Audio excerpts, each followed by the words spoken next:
The Catholic Church claims it provided $28 million worth of in-kind compensation to residential school survivors, but has repeatedly refused to say what that meant. CBC News has obtained an internal list of those Catholic claims. It includes support for drop-in centers or Indigenous student scholarships. But there are also millions in spending for things like sending nuns and priests to northern communities or for Bible study groups. One academic says the church was focused on converting Indigenous people to Catholicism, not helping survivors to heal. It does appear to be some, well, to put it politely, some creative accounting. More importantly, not to fulfill the purpose and intent of the residential school settlement.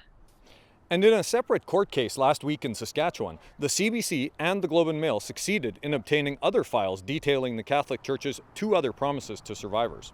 It promised to give its best efforts to fundraise $25 million, and less than $4 million was raised. It also promised $29 million in cash, but also came up short after spending millions on lawyers and administration.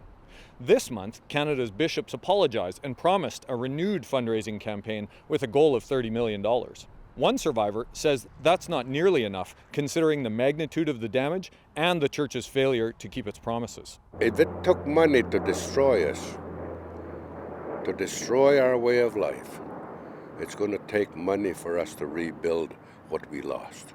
The lawyer for these Catholic entities said no one was available for an interview. But in an email, he said that all of these in-kind services were approved by an independent committee. As for AJ Felix, he says it's clear the church is still hiding the truth from survivors. And without the truth, he says there can be no reconciliation. Jason Warwick, CBC News, Saskatoon.